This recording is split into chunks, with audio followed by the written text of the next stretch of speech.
आराधना स्तुति करेंगे। धन्यवाद देते पिता परमेश्वर, एक बार फिर हम तेरे चरणों में आते हैं। इस खूबसूरत समय को, इस दिन को, इस सभा को तेरे हाथों में सौंपते हैं पिता परमेश्वर। प्रत्येक गीत पिता परमेश्वर तेरी महिमा, तेरी स्तुति का कारण बने पिता परमेश्वर। और होने दे पिता परमेश्वर, प्रभु यीशु मसीह पूरी वर्शिप टीम को तेरे हाथों में सौंपते हैं। और पिता परमेश्वर आज की सभा जो भी इसको देखेंगे पिता परमेश्वर, उन सबको तू आशीषित करना। होने दे पिता परमेश्वर, प्रत्येक व्यक्ति से तू व्यक्तिगत रूप से बातें करना इस सभा के द्वारा पिता परमेश्वर। धन्यवाद देते प्रभु यीशु मसीह के नाम से मांगते हैं, आमीन आमीन आमीन। आखिरी नरसिंह का फूका जाने वाला है, आखिरी नरसिंह का फूका जाने वाला है। तेरा मेरा सबका यीशु आने वाला है। आखिरी नरसिंह का फूका जाने वाला है। तेरा मेरा सबका यीशु आने वाला है। तू कहाँ होगा, तू कहाँ होगा,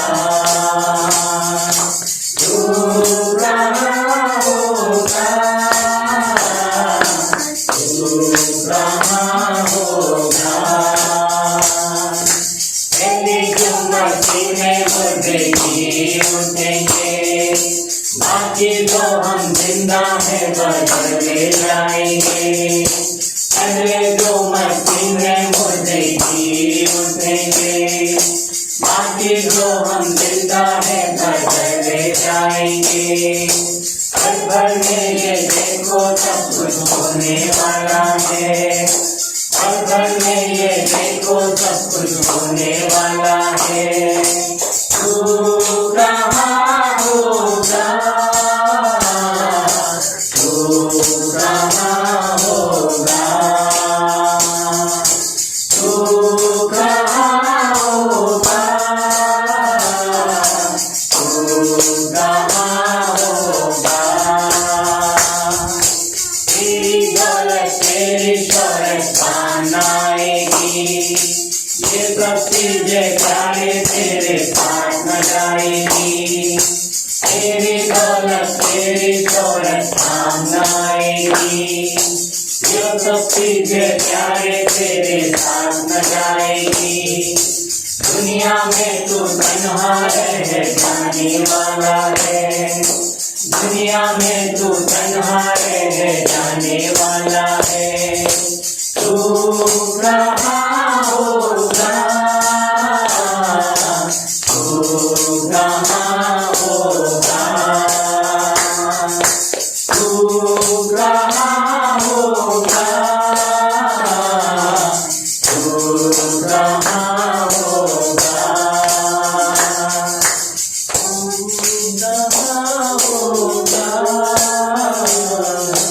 तू कहाँ होगा। यीशु के संगे के दिन स्वर्ग जाएंगे। हम यीशु के संगे के दिन स्वर्ग जाएंगे।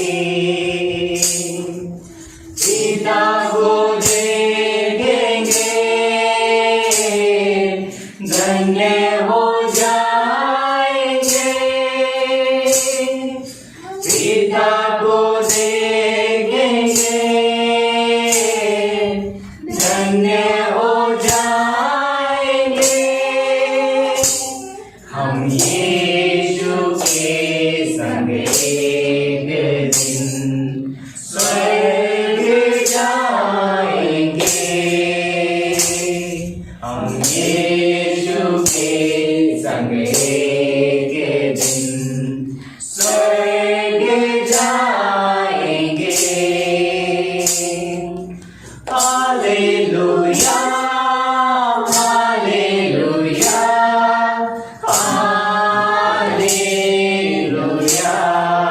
हालेलुया, हालेलुया, हालेलुया,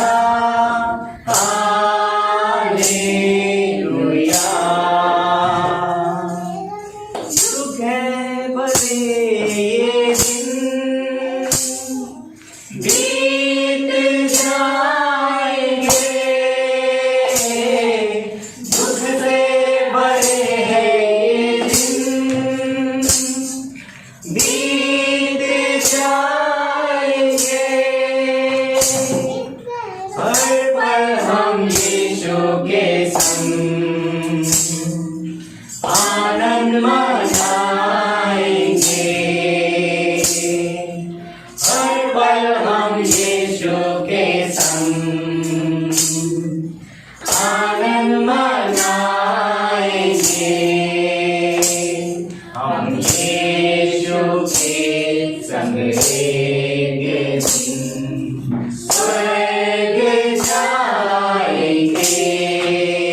यीशु के संग एक दिन स्वर्ग जाएंगे, रहना नहीं यहाँ हमेशा के लिए, रहना नहीं यहाँ हमेशा के लिए, परदेसी है हम यहाँ थोड़े दिनों के लिए, परदेसी है हम यहाँ थोड़े दिनों के लिए, हम यीशु के संग एक दिन स्वर्ग जाएंगे, हम यीशु के संग एक दिन स्वर्ग जाएंगे, तैयारी हम करें वहाँ जाने के लिए, तैयारी हम करें वहाँ जाने के लिए, यीशु जल्द आता है हमको लेने के लिए, यीशु जल्द आता है हमको लेने के लिए, हम यीशु के संग एक दिन स्वर्ग जाएंगे, हम यीशु के संग एक दिन स्वर्ग जाएंगे, पिता को देखेंगे धन्य हो जाएंगे, पिता को देखेंगे धन्य हो जाएंगे, हम यीशु के संग एक दिन स्वर्ग जाएंगे, हम यीशु के संग एक दिन स्वर्ग जाएंगे। आइए हम प्रार्थना करते हैं वचन के लिए। उससे पहले एक पंक्ति पढ़ेंगे, लूका का 19:10 फेवरेट पंक्ति है, सभी लोग जानते हैं इस वर्ष के बारे में। तो जो लोग ऑनलाइन इस संदेश को देख रहे हैं उनको भी उनका भी स्वागत है इस सभा में। ग्रेटर ग्रेस फेलोशिप झालोद में आपका स्वागत है, गुजरात में। तो लूका का 19:10 ये पंक्ति पढ़ेंगे हम, उसके बाद हम प्रार्थना में जाएंगे। पंक्ति इस प्रकार से बोलती है, क्योंकि मनुष्य का पुत्र खोए हुए को ढूंढने और उनका उद्धार करने आया है। आइए हम प्रार्थना करते हैं। परमेश्वर पिता, हम धन्यवाद देते हैं कि तूने हमें पिता परमेश्वर उस दुनिया की भीड़ से ढूंढा। धन्यवाद देते पिता परमेश्वर कि तू हमें खोजने के लिए आया पिता परमेश्वर। तू स्वर्ग का राज छोड़ दिया हमारे लिए। होने दे पिता परमेश्वर इस संदेश के द्वारा, इस वचन के द्वारा तू अपने लोगों से बातें करना। मेरे मुख को छू, इसे पवित्र कर, इससे मेरे नहीं पिता परमेश्वर परंतु तेरे वचन निकले। अपने वचन के द्वारा तू अपने लोगों से बातें कर, पवित्र आत्मा के द्वारा अगुवाई करो, अभिषेक करो तेरे वचन को। और पिता परमेश्वर मुझे धन्यवाद देते पिता परमेश्वर, तेरा अभिषेक चाहते हैं तो यीशु मसीह के नाम से मांगते हैं, आमीन।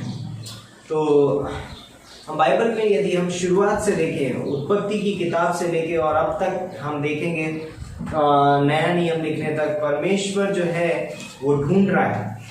तो आज हम देखेंगे ढूंढने के विषय में कि परमेश्वर क्या क्या ढूंढ रहा है ना। जब उत्पत्ति के पहले अध्याय में परमेश्वर ने आदम और हव्वा को अपने स्वरूप में बनाने के लिए कहा कि आओ हम मनुष्य को अपने समानता और अपने स्वरूप में बनाएं। उत्पत्ति का 1:26 में आपको वो पंक्ति मिलेगी, 26 और 27 में। और उसके बाद हम जानते हैं कि उत्पत्ति के तीसरे अध्याय में आदम खो गया। आदम कहाँ खो गया? आदम अपने पापों में खो गया। आदम अपने बोलते हैं कि परमेश्वर की आज्ञा का उल्लंघन करके वो क्या हो गया? परमेश्वर की महिमा से खो गया, है ना। परमेश्वर की धार्मिकता उसके अंदर से खो गई, परमेश्वर की सच्चाई उसके अंदर से खो गई, परमेश्वर का वचन उसके अंदर से खो गया। आज मनुष्य खोया हुआ है बहुत सारी चीजें। जब मनुष्य पाप में गिरा तो उसने बहुत सारी चीजें खो दी। और हम जानते हैं आदम ने बहुत सारी चीजें खो दी। अदन का बगीचा खो दिया, है ना। उसने वो बोलते हैं कि परमेश्वर की संगति खो दी, परमेश्वर से संबंध खो दिया, है ना। बोलते हैं कि परमेश्वर की महिमा खो दी। अद्भुत है। क्या क्या खो दिया आदम ने? रिपीट कर सकते हैं। परमेश्वर की आदम ने क्या क्या खो दिया? धार्मिकता खो दी, वचन खो दिया, अदन की वाटिका खो दी, परमेश्वर के साथ संगति खो दी, है ना। और बोलते हैं कि सहभागिता खो दी, और बोलते हैं कि संबंध खो दिया। तो क्या चीजें हैं जो इंसान को परमेश्वर से दूर लेकर के जाती हैं? और वो है पाप, है ना। पाप जो है परमेश्वर से दूर लेकर के जाता है और मनुष्य एक स्थान में मतलब खो जाता है। ये स्थान जरूरी नहीं है, आप अभी हम बच्चे नहीं है कि हम किसी मेले में खो जाएंगे, लेकिन एक बड़ा व्यक्ति भी, एक सयाना, है ना, यंग बुजुर्ग, है ना, कोई भी खो सकता है।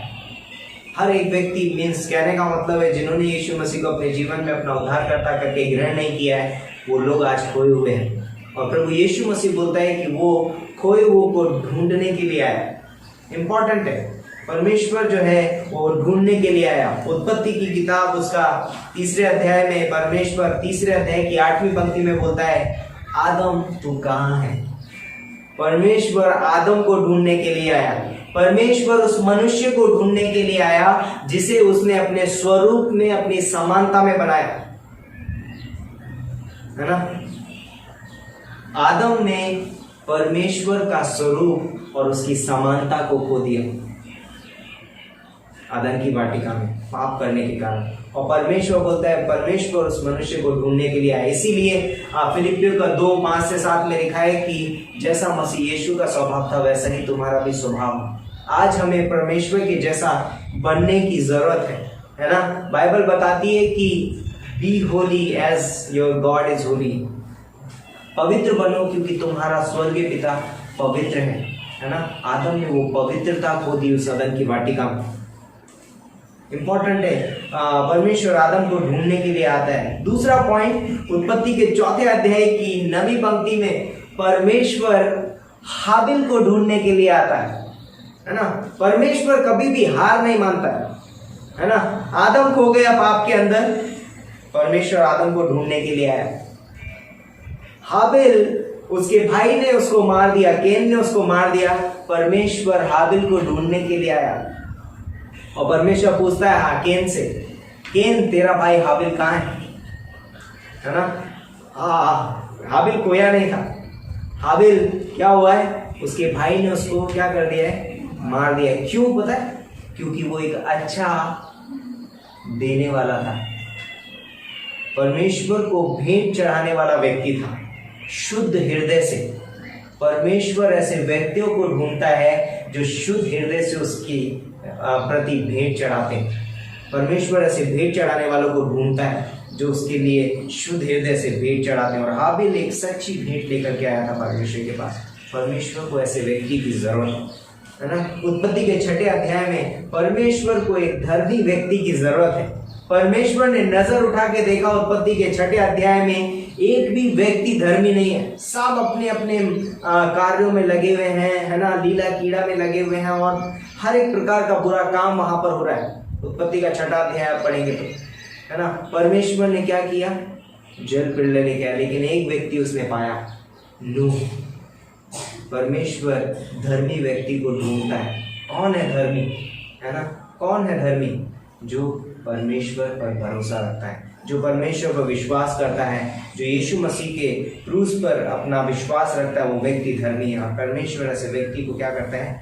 ढूंढता है। चौथा पॉइंट है उत्पत्ति के 11वें अध्याय में हम जानते हैं कि परमेश्वर ने वहां पर टावर ऑफ बेबल जब बन रहा था, है ना, बाबुल की मीनार जब बन रही थी, तो लोग एक ही भाषा बोलते थे, एक ही कुल के थे, सब एक ही जैसा था और सब एक ही स्थान में इकट्ठा थे। लेकिन उत्पत्ति के 11वें अध्याय में पूरा संसार में वो लोग क्या हो गए? बिखर गए। लेकिन उत्पत्ति के 12वें अध्याय में परमेश्वर एक व्यक्ति को ढूंढता है जो उसके मकसद को पूरा कर सके, जो उसके कार्यों को आगे लेकर के जा सके, जो उसके नाम का प्रचार कर सके।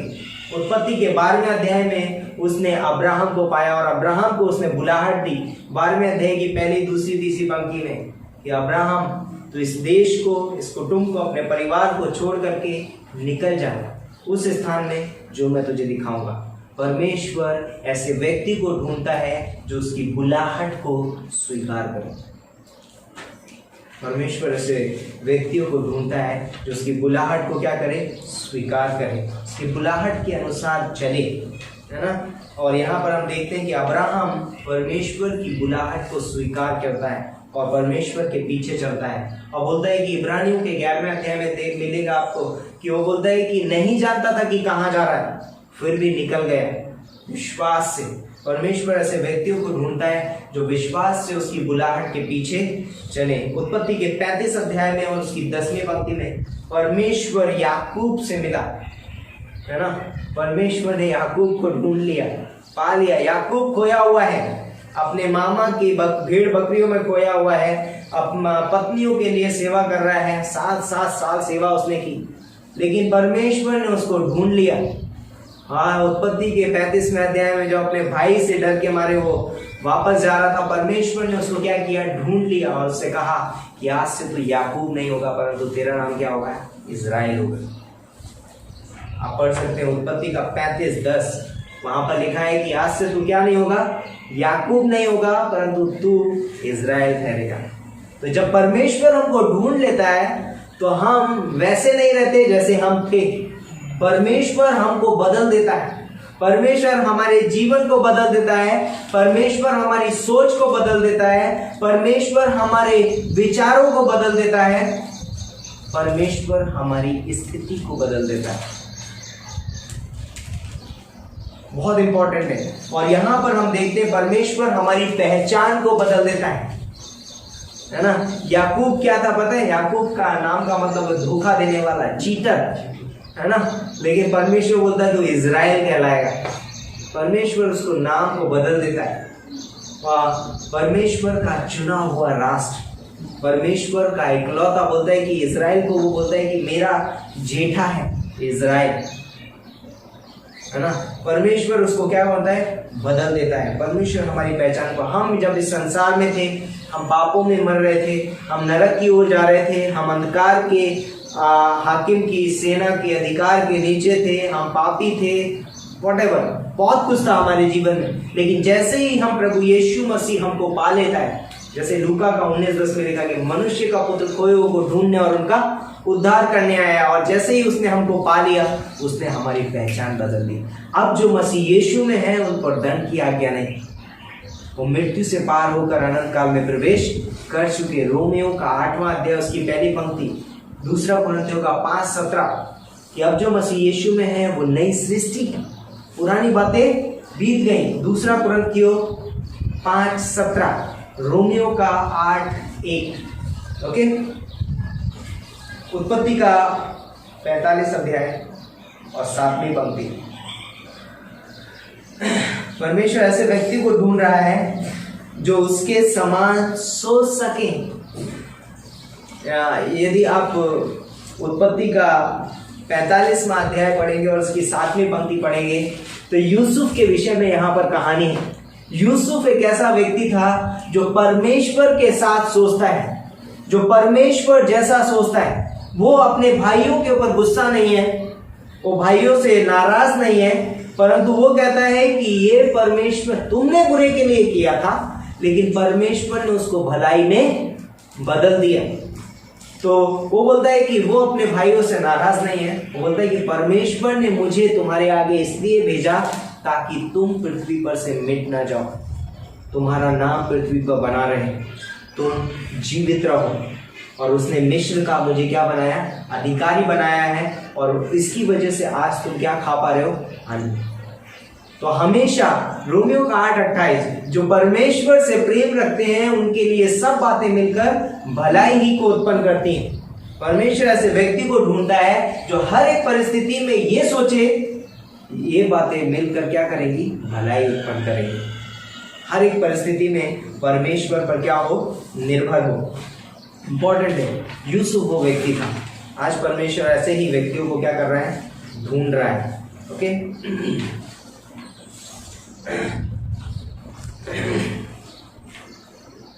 परमेश्वर ऐसे व्यक्तियों को ढूंढ रहा है जो उसके लोगों को अगुवाई कर सके। निर्गमन की किताब उसका 3 अध्याय, हम जानते हैं परमेश्वर कई बार जब मनुष्य को ढूंढता है जल्दबाजी नहीं कर रहा है वो, है ना, कोई मुझे जल्दी से मिल जाए। इवन वो वेट करता है, बहुत सारा समय लेता है। इवन उसने मूसा के केस में 40 साल तक इंतजार किया, 40 साल। और जब मूसा 40 साल वो फिरौन के घर में था, और 40 साल वो जंगल में था, और 40 साल उसने वो क्या करता है, अगुवाई करता है। जब मूसा 80 साल का होता है तब वो उन लोग की अगुवाई करता है 40 साल तक। यानी कि बोलता है कि 80 साल तक परमेश्वर इंतजार करता है। सोचिए, मूसा को बुलाहट देने के लिए। और निर्गमन के 3 अध्याय में परमेश्वर उसको क्या करता है, बुलाहट देता है। परमेश्वर ऐसे व्यक्ति को ढूंढता है जो उसके लोगों की अगुवाई कर सके।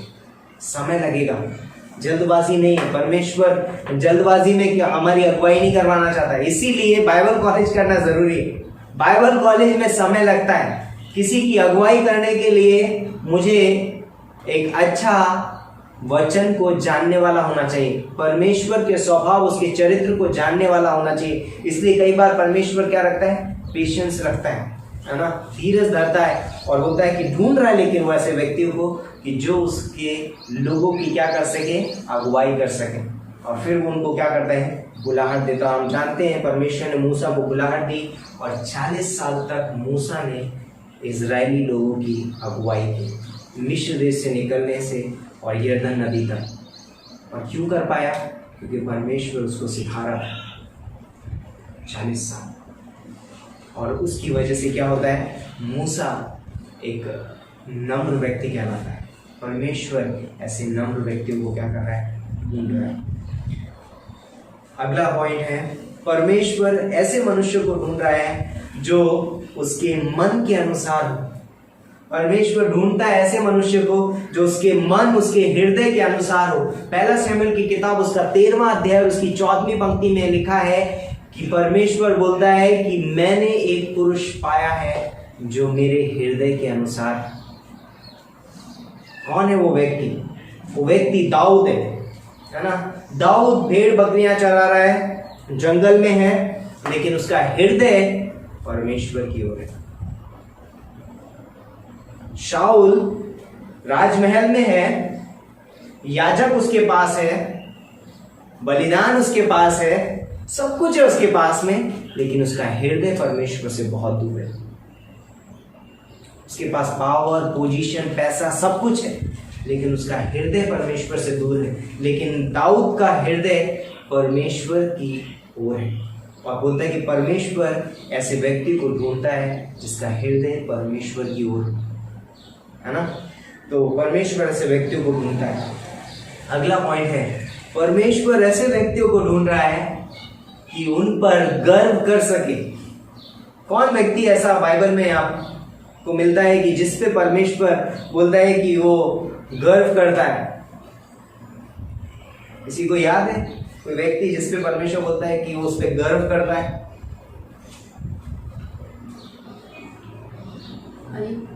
यस, अय्यूब। अय्यूब वो व्यक्ति है जिस पे परमेश्वर गर्व करता है ना। और बोलते हैं जब बोलता है कि अय्यूब की किताब उसका पहला अध्याय और उसकी 8वीं पंक्ति में क्या लिखा हुआ है, पढ़िए अय्यूब की किताब, मैं चाहता हूं पढ़िए आप।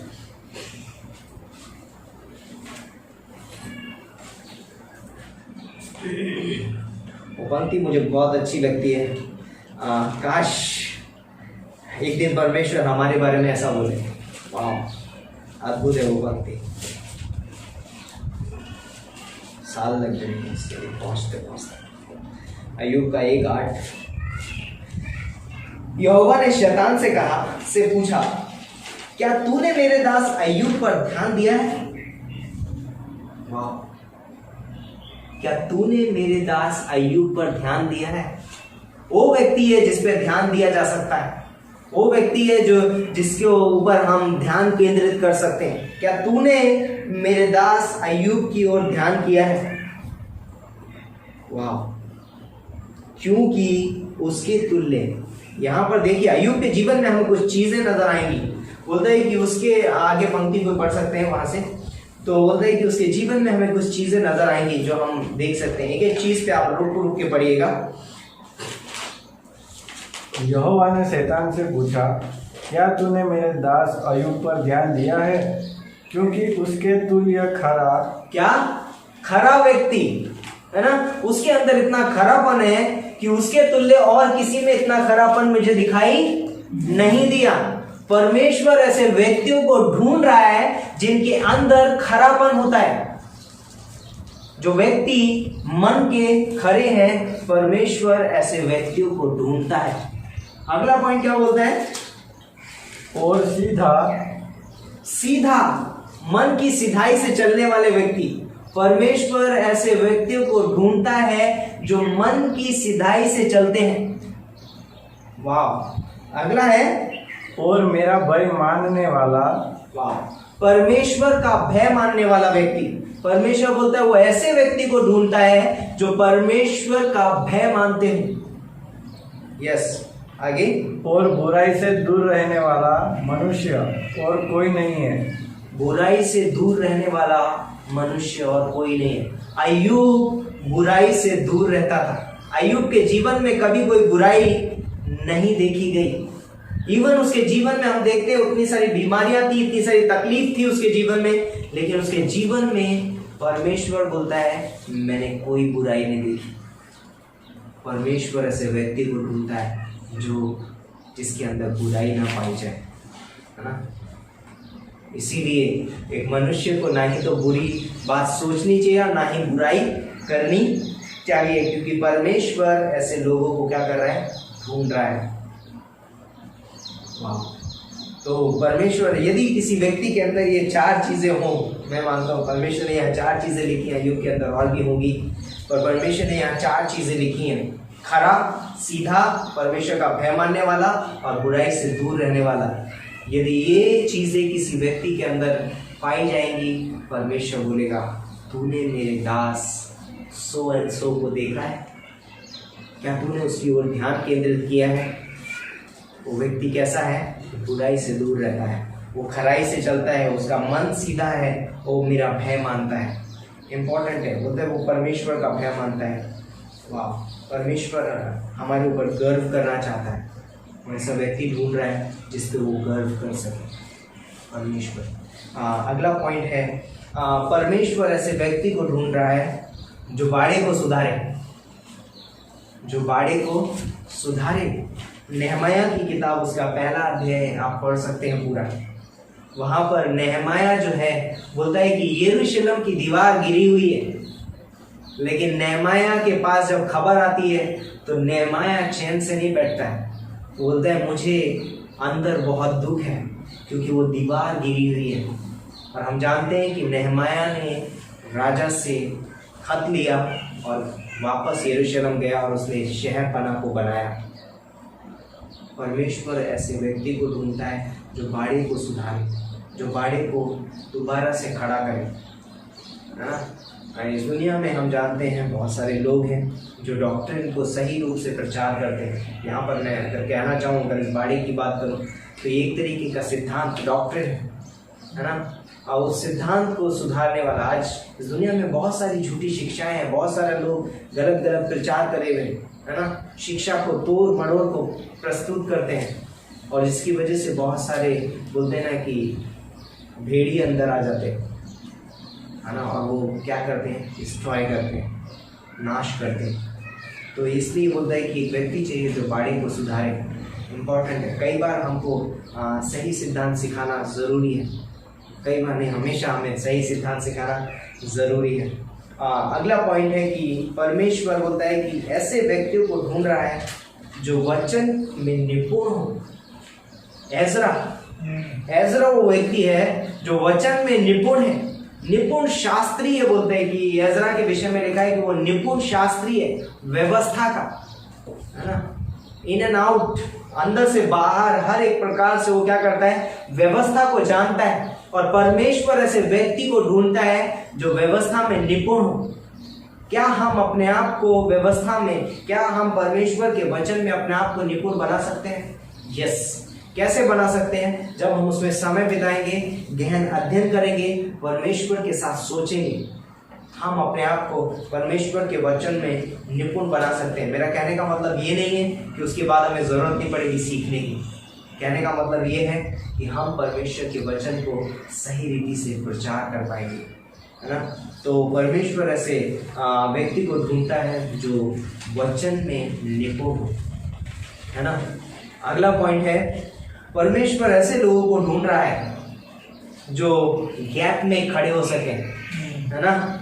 वो उस गैप को क्या बोलते हैं, दरार में खड़े हो सके। और आज हम जानते हैं कि लोगों को एक व्यक्ति की ज़रूरत है जो दरार में खड़ा हो सके, उनके लिए प्रार्थना कर सके। और लोग भी और परमेश्वर ऐसे व्यक्ति को ढूंढता है कि जो एक दूसरे के लिए प्रार्थना कर सके। यदि हम एक दूसरे के लिए प्रार्थना करते हैं, हम वो इंसान बनते हैं जो दरार के बीच में खड़ा होता है। और परमेश्वर बोलता है कि वो ऐसे प्रार्थना करने वालों को ढूंढते हैं। अब मैं फिर बोल सकता हूँ, नेहमाया दरार में खड़ा होता है और प्रार्थना करता है, परमेश्वर से प्रार्थना करता है।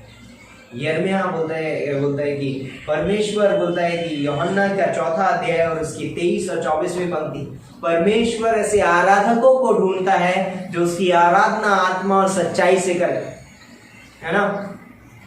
लूका के 19वें अध्याय में हमने देखा कि सबसे पहले उत्पत्ति में परमेश्वर ने मनुष्य को अपने समानता स्वरूप में बनाया, मनुष्य खो गया। उसके बाद परमेश्वर मनुष्य को ढूंढने आया और उसको क्या किया, उपाय करके दिया। उसके बाद लूका का 19:10 में हम देखा यीशु मसीह इस धरती पे आया, उसने कहा मनुष्य का पुत्र खोए हुए को ढूंढने उनका उद्धार करने आया। हम जानते हैं जकई बहुत शॉर्ट है ना, वो महिमा से रहित है, वो परमेश्वर तक नहीं पहुंच सकता, लेकिन परमेश्वर उस तक आता है। आप और मैं अपनी धार्मिकता में बहुत छोटे हैं, हम परमेश्वर तक नहीं पहुंच सकते, लेकिन परमेश्वर बोलता है कि वो अपना हाथ बढ़ाता है। जब बोलता है कि पतरस जब पानी पे चल रहा था और जब उसकी आंख प्रभु यीशु मसीह से हट जाती है, तो बोलते हैं कि परमेश्वर यीशु मसीह अपना हाथ बढ़ाकर उसको उठा लेता है। तो स्कॉलर्स ऐसा मानते हैं कि शायद प्रभु यीशु मसीह ने अपना हाथ बहुत ज़्यादा लंबा कर दिया था और उसको उठा लिया, क्योंकि यीशु मसीह क्लोज बाय नहीं था, है ना। तो सुपर नेचुरल एक अलौकिक रूप से शायद उसका हाथ बड़ा हो गया होगा और उसने उसको उठा लिया होगा। तो परमेश्वर, हम नहीं पहुंच सकते परमेश्वर तक, लेकिन परमेश्वर हम तक पहुंच सकता है। और अगला चीज़ कि जब उसने हमको पा लिया है, जब हमें उसने बचा लिया है, जब उसने हमें उद्धार दे दिया है, तो वो चाहता है कि हम उसकी आराधना आत्मा और सच्चाई से करें, क्योंकि आदम परमेश्वर की आराधना आत्मा और सच्चाई से करता था, लेकिन पाप की वजह से वो उसकी आराधना से रहित हो गया, उसके साथ संगति नहीं कर पा रहा है। और परमेश्वर अब कहता है ऐसे आराधकों को ढूंढता है जिसकी आराधना आत्मा और सच्चाई से करें। हम जानते हैं वो जब स्त्री उससे मिलती है प्रभु यीशु मसीह से, सांवरी स्त्री, और वो कुएं पे पानी भरने के लिए आती है और वो बोलती है कि उसके जीवन में सब कुछ अस्त व्यस्त, कुछ भी उसके जीवन में ठीक नहीं है, लेकिन जैसे ही वो प्रभु यीशु मसीह से मिलती है, उसका सोचने का तरीका बदल जाता है। अब वो जान गई कि यीशु मसीह कौन है, और अब वो उसकी रियल असलियत में उसकी आराधना स्तुति करती है। और उस असलियत में उसकी आराधना स्तुति करने का मतलब क्या है?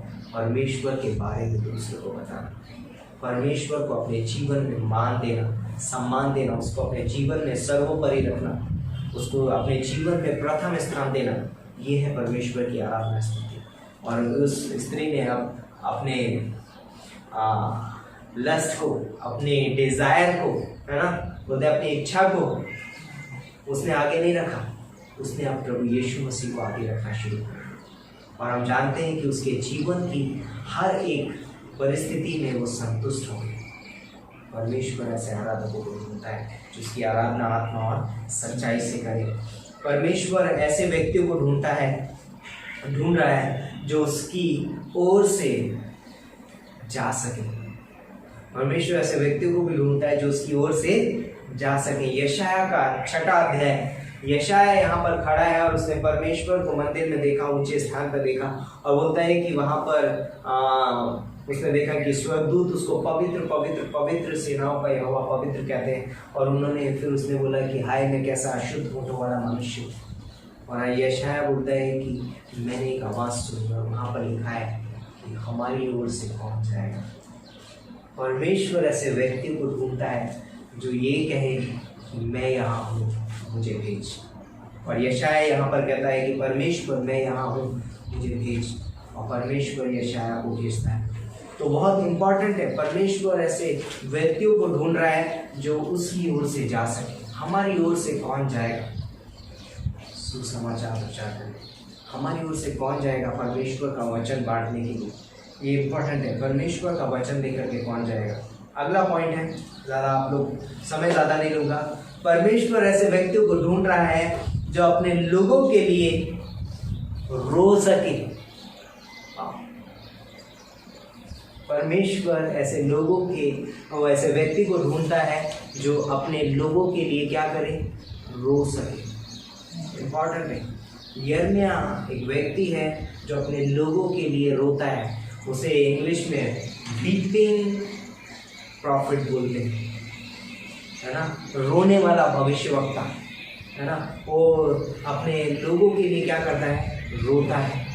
ऐसा व्यक्ति ढूंढता है परमेश्वर जो अपने लोगों के लिए आंसू बहा सके, है ना। ये मैं रोतड़ू की बात नहीं कर रहा, जो रोते ही रहते हैं, है ना, फालतू चीज़ों के लिए, पर अपने लोगों के लिए, परमेश्वर के लोगों के लिए, संसार में चल फिर रहे लोगों के लिए देख करके रो सके कि वो दया उसके हृदय में होनी चाहिए। कहने का मतलब हुआ है कि वो दया, कंपैशन उसके हृदय में है कि ये लोग नाश किए जा रहे, वो रो सके, उनके लिए प्रार्थना कर सके, उन तक पहुँच सके। इसका कहने का मतलब ये है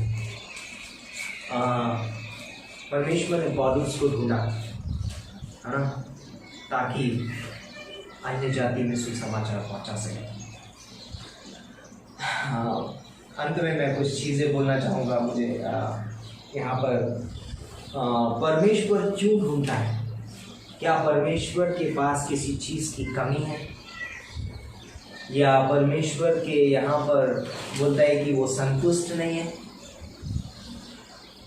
क्यों परमेश्वर ढूंढ रहा है?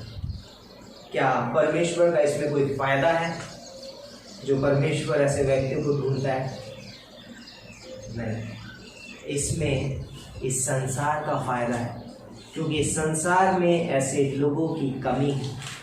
ये संसार विनाश की ओर जा रहा है, आज लोग नरक की ओर जा रहे हैं। परमेश्वर ऐसे व्यक्तियों को ढूंढता है ताकि, बोलता है कि इसलिए परमेश्वर ढूंढ रहा है, हमें परमेश्वर ने इसलिए ढूंढा ताकि हम अपने जीवन में सुधर सकें, हम अपने जीवन में वो चीज़ें अर्जित कर सकें जिनसे हम बहुत दूर थे।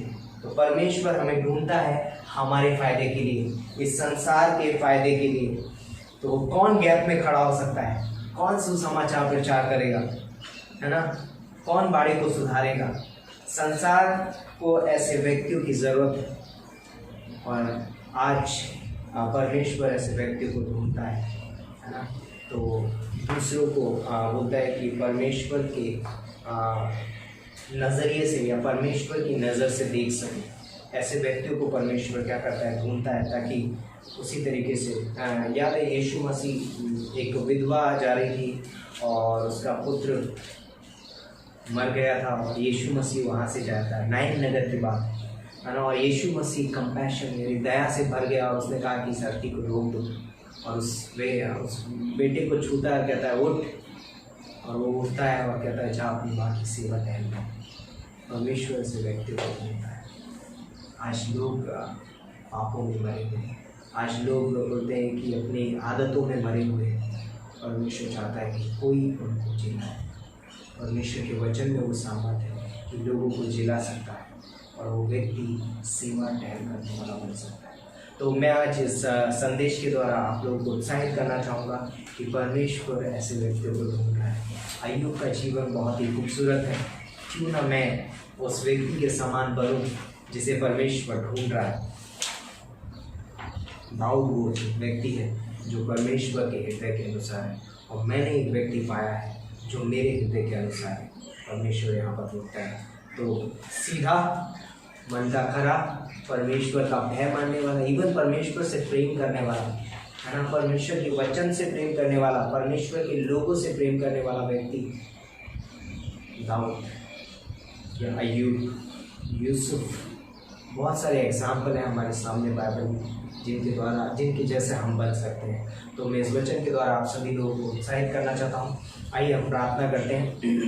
यदि किसी ने अभी तक प्रभु यीशु मसीह को अपने जीवन में अपना उद्धारकर्ता करके ग्रहण नहीं किया है, तो मैं आपको बताना चाहता हूँ कि प्रभु यीशु मसीह आज से 2000 साल पहले इस दुनिया में आए और क्रूस पर एक बलिदान के रूप में हमारे लिए मारे गए और उनको कब्र में रखा गया और तीसरे दिन जी उठे। यदि कोई इस बात पर विश्वास करेगा वो एक दिन प्रभु यीशु मसीह के साथ स्वर्ग में रहेगा। और स्वर्ग जाने का सिर्फ एक ही रास्ता, यीशु मसीह ने कहा मार्ग, सत्य और जीवन मैं ही, बिना मेरे द्वारा कोई पिता के पास नहीं पहुंच सकता। तो यदि कोई इस बात पर विश्वास करेगा वो एक दिन स्वर्ग में रहेगा। और परमेश्वर की इच्छा है कि हर एक व्यक्ति उसके साथ हमेशा के लिए, अनंत काल के लिए स्वर्ग में रहे। तो यदि आप पहली बार इस संदेश को सुन रहे हैं और आपने सुना नहीं है कभी कि प्रभु यीशु मसीह कौन है, तो प्रभु यीशु मसीह आपसे बहुत प्रेम करते हैं और यीशु मसीह ने आपके लिए उस क्रूस पे जान दी और यीशु मसीह आपको बचाना चाहते हैं आपके पापों से, आपके इस संसार से और आने वाले नरक के राज्य से बचाना चाहते हैं। और वो चाहते हैं कि आप हमेशा उनके साथ रहें। तो मेरे पीछे ये प्रार्थना कर सकते हैं। इस प्रार्थना में कोई मंत्र जाप नहीं है। ये प्रार्थना आपको सच्चे हृदय से करनी होगी। यदि आप इससे अपने सच्चे हृदय से करेंगे आप एक दिन स्वर्ग में रहेंगे। मेरे पीछे ये प्रार्थना कर सकते हैं। हे प्रभु यीशु मसीह, मैं पापी हूँ, मैं खुद को नहीं बचा सकता। आप मेरे जीवन में आइए और पिता परमेश्वर, मैं आपके उस बलिदान पर विश्वास करता हूँ जो आपने उस क्रूस पर मेरे लिए दिया। पिता परमेश्वर, मेरे जीवन में आइए, मुझे अपना पुत्र बनाइए। मैं आपको अपना उद्धारकर्ता स्वीकार करता हूँ। जब भी मैं इस धरती को छोड़ूँ मुझे स्वर्ग में लीजिए, और जब तक मैं इस धरती पे हूँ मेरी अगुवाई कीजिए और मुझे चलना सिखाइए। पिता परमेश्वर, धन्यवाद देते हैं, सारा आदर महिमा तुझे देते हैं, धन्यवाद करते हैं। प्रार्थना प्रभु यीशु मसीह के नाम से मांगते हैं, धन्यवाद। जितने लोगों ने ये प्रार्थना की है परमेश्वर आप सभी को आशीष दे। आइए हम प्रार्थना करते हैं। परमेश्वर पिता, हम धन्यवाद देते हैं इस खूबसूरत समय के लिए, इस दिन के लिए, इस संदेश के लिए। कोई मनुष्य का पुत्र खोए हुए को ढूंढने और उनका उद्धार करने आया है। तो ऐसे व्यक्ति को ढूंढता है पिता परमेश्वर जो बाड़े को सुधारे। तो ऐसे व्यक्ति को ढूंढता है पिता परमेश्वर जो तेरी आराधना आत्मा और सच्चाई से करे। पिता परमेश्वर, धन्यवाद देते हैं तेरे खूबसूरत वचनों के लिए। पिता परमेश्वर, धन्यवाद करते हैं पिता परमेश्वर, तू हमें उस व्यक्ति के समान बना जिसे तू ढूंढ रहा है। पिता परमेश्वर, धन्यवाद करते हैं, धन्यवाद देते हैं, सारा आदर महिमा तुझे देते हैं। प्रार्थना हमारे उद्धारकर्ता प्रभु यीशु मसीह के नाम से, आमीन।